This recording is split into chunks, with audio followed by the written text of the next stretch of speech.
अस्सलाम वालेकुम स्टूडेंट्स हमने प्रीवियस लेक्चर में आइडियल गैस कांस्टेंट की फिजिकल सिग्निफिकेंस पढ़ी और जिन स्टूडेंट्स ने वो लेक्चर नहीं सुना तो मैं रिकमेंड करूंगा कि सबसे पहले आप वो लेक्चर लाजमी सुने।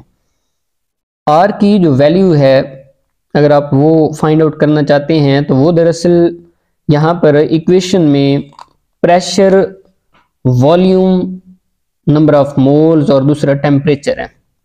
नंबर ऑफ मोल्स तो मोल ही यूनिट होता है, लेकिन प्रेशर, वॉल्यूम और टेम्परेचर के यूनिट वेरी करते रहते हैं, तो इसकी वैल्यू दरअसल इनके यूनिट्स के ऊपर डिपेंड करती है। और यूनिट्स के ऊपर क्यों डिपेंड करती है? क्योंकि आर एक एनर्जी है और इसके मुतालिक हमने प्रीवियस लेक्चर में डिस्कस किया है। तो यहाँ पर आप ये कह सकते हैं कि जो आर की वैल्यू है वो units of pressure, units of volume और यूनिट्स ऑफ टेम्परेचर के ऊपर डिपेंड करती है।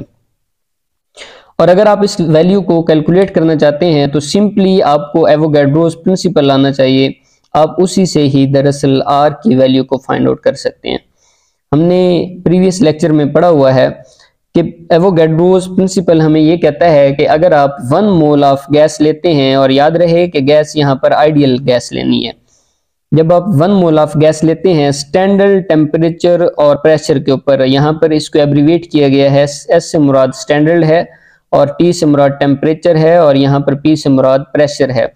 और याद रहे स्टैंडर्ड टेम्परेचर जो है वो आपके पास होता है 273.16 केल्विन और जो स्टैंडर्ड प्रेशर है वो आपके पास 1 atm होता है। तो एवोगैड्रोस ये कहता है कि स्टैंडर्ड प्रेशर और टेम्परेचर के ऊपर जो आपके पास वॉल्यूम ऑफ गैस होता है वो होता है 22.414 डेसीमीटर क्यूब। अब जरा आप यहाँ पर इस इक्वेशन में गौर करें, मुझे प्रेशर चाहिए था, वो भी मुझे इस लॉ से मिल गया है, कितना है 1 atm है।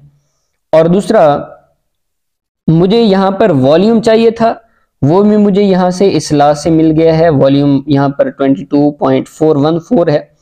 और दूसरा मुझे यहाँ पर टेम्परेचर चाहिए था, वो भी मुझे इस लॉ से ही मिल गया है और वो टेम्परेचर आपके पास है 273.16 केल्विन।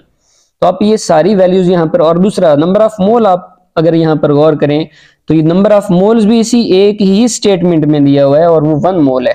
अब ये सारी की सारी वैल्यूज इसी एक लॉ में, एक प्रिंसिपल में आपको मिल रही हैं, तो ये दरअसल बहुत वैलिड है इसको फाइंड आउट करने के लिए। तो हम क्या करते हैं, ये वैल्यूज पुट कर देते हैं। और यहाँ पर हम पहला केस देख रहे हैं कि जब आपके पास प्रेशर जो है वो atm में है और जो वॉल्यूम है वो डेसीमीटर क्यूब में है। तो यहाँ पर ये आपने वैल्यूज लिख लेनी है, प्रेशर 1 atm और नंबर ऑफ मोल आपने 1 लिया है और वॉल्यूम ये है और टेम्परेचर आपके पास 273.16 केल्विन है। आप ये सारी वैल्यूज इक्वेशन में पुट कर देंगे, जो कि आपके पास इक्वेशन है R is equal to PV divided by NT।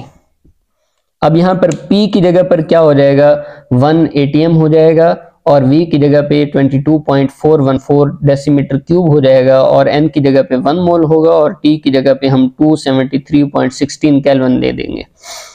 और यहाँ पर इसको अगर हम सॉल्व करना चाहें तो यहाँ पर आप गौर करें, 1 को इस 22.414 से मैं मल्टीप्लाई करूं तो ये आपके पास वही चीज आ जाएगी, 22.414 आ जाएगा। और डिवाइडेड बाय इस 1 को अगर मैं इसके साथ मल्टीप्लाई करूं तो ये आपके पास आ जाएगा 273.16। और अगर आप यूनिट्स को अलग करना चाहते हैं तो ये आपके पास atm है, atm आप लोग यहाँ पर लिख लें, और इसके साथ साथ डेसीमीटर क्यूब है, ये आपके पास डेसीमीटर क्यूब आ जाएगा, और डिवीजन में आपके पास मोल है और साथ आपके पास केल्विन है।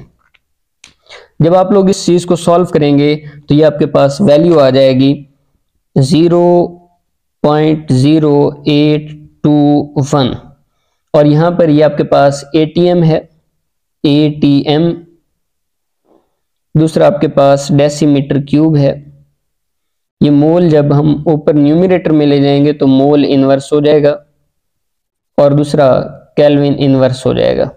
और ये आपके पास R की वैल्यू आ गई जब आपने वैल्यूज जो हैं प्रेशर की 1 atm लिया, नंबर ऑफ मोल आपने 1 लिया और वॉल्यूम जो है वो 22.414 और ये डेसीमीटर क्यूब में लिया है और टेम्परेचर आपने केल्विन में लिया। अब ये चीज दरअसल आपको बताती क्या है? इस चीज को डिफाइन करने से पहले आप प्रीवियस लेक्चर लाजमी देखें जिसमें हमने आर की फिजिकल सिग्निफिकेंस की है, और ये चीज दरअसल हमें ये बता रही है कि ये दरअसल वो एनर्जी है, यहां पर ये जो वैल्यू दी हुई है ये एनर्जी की वैल्यू है। अगर आप किसी गैस का टेम्परेचर 1 केल्विन इंक्रीज करना चाहते हैं और तब जब आपने उसका जो नंबर ऑफ मोल्स लिए हैं वो 1 मोल लिया है, याद रहे आपके पास 1 मोल गैस है और उसका प्रेशर 1 atm है और उस में जो वॉल्यूम है वो 22.414 है। उसका अगर आप टेम्परेचर इंक्रीज करना चाहते हैं 1 केल्विन, तो आपको जो अमाउंट ऑफ एनर्जी रिक्वायर होगी वो दरअसल इतनी है। ये आपको आर बताता है यहां पर। उसके बाद है जी, जब आप क्या करते हैं प्रेशर को टॉर में या फिर मिलीमीटर ऑफ मरकरी में लें और वॉल्यूम वही लें जो हमने पहले लिया है डेसीमीटर क्यूब में, तो प्रेशर 760 टॉर होगा। हम ये जानते हैं कि जो 1 atm होता है, 1 atm ये बराबर होता है 760 टॉर के, ये याद रखना है आपने।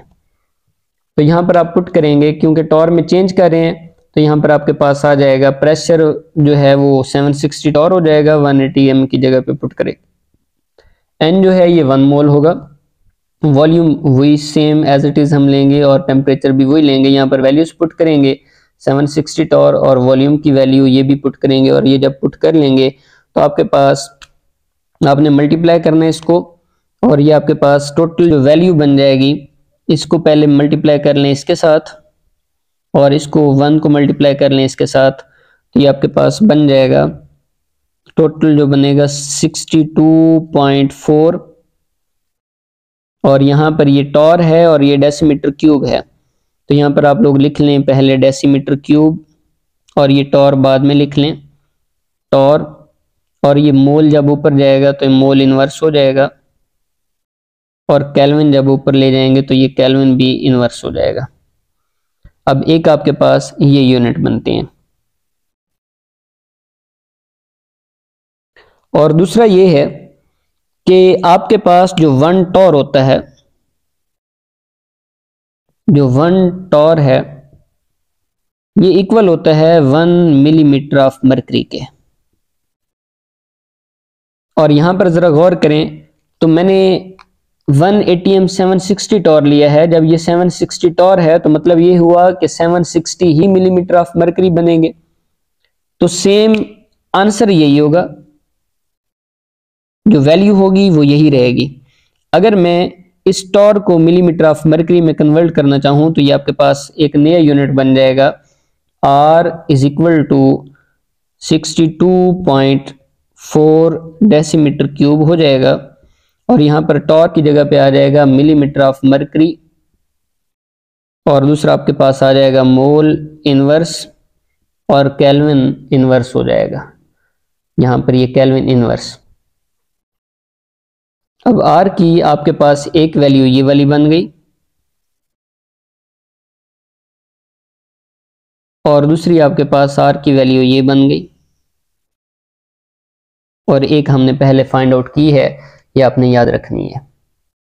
अब इसमें अगर मैं ये जो डेसीमीटर क्यूब है इसको सेंटीमीटर क्यूब में लेना चाहूं, मतलब वॉल्यूम को मैं सेंटीमीटर क्यूब में अगर लाना चाहूं तो ये कैसे होगा, इस बात को जरा समझने की कोशिश करते हैं। हम ये जानते हैं कि आपके पास जो 1 डेसीमीटर क्यूब होता है, 1 डेसीमीटर क्यूब जो है ये बराबर होता है 1000 सेंटीमीटर क्यूब के। 1 डेसीमीटर क्यूब 1000 सेंटीमीटर क्यूब के इक्वल होता है। और अभी मैंने जो वैल्यू फाइंड आउट की है R की, वो मुझे मिली है R is equal to 62.4 decimetre cube millimetre of mercury और दूसरा मोल इनवर्स है और केल्विन इनवर्स है। अब इसको कैसे चेंज कर सकते हैं, यहां पर जरा देखें 1 डेसीमीटर है, आप इसको फर्ज कर लें ये 1 डेसीमीटर है, यहां पर ये 1 डेसीमीटर है। और अगर मैं सेंटीमीटर क्यूब में लेकर आना चाहूं तो मैं क्या करूंगा, ये वैल्यू उठा के यहां पर पुट कर दूंगा, तो ये आपके पास क्या चीज बन जाएगी, ये बनेगा 62.4 और इसकी जगह पे आ जाएगा 1000 सेंटीमीटर क्यूब, और दूसरा आपके पास मिलीमीटर ऑफ मरकरी, और इसको टॉर भी वैसे कहा जा सकता है, मिलीमीटर ऑफ मरकरी या टॉर एक ही बात है। और दूसरा आप कह सकते हैं कि ये मोल इनवर्स है और दूसरा केल्विन इनवर्स है। अब जरा देखें तो हम ये जानते हैं इशारिया के नीचे 1 लगाया जाता है और आगे इशारिया के बाद जितने भी राइट हैंड साइड पे डिजिट होते हैं उतनी 0 आ जाती हैं, तो ये 0 यहाँ पर आ जाएगा, एक सिफर यहाँ से कैंसिल हो जाएगी, इसके साथ जब ये कैंसिल हो जाएंगी तो ये 100 है और ये इशारिया खत्म हो जाएगा, तो यहाँ पर आ जाएगा R इज इक्वल टू ये 62 और 4 है और इधर से 2 0 आ जाएंगी, यहाँ पर ये आ जाएगा आपके पास, और ये अब सेंटीमीटर क्यूब है। दूसरा आपके पास टॉर इसको कहा जा सकता है या मिलीमीटर ऑफ मरकरी भी आप कह सकते हैं, मिलीमीटर ऑफ मरकरी है, उसके बाद मोल इनवर्स है और केल्विन इनवर्स है। अब एक आपके पास वैल्यू ये वाली आ गई R की, कि जब आपके पास वॉल्यूम सेंटीमीटर क्यूब में हो, प्रेशर टॉर या मिलीमीटर ऑफ मरकरी में हो और मोल हो और दूसरा केल्विन में टेम्परेचर हो।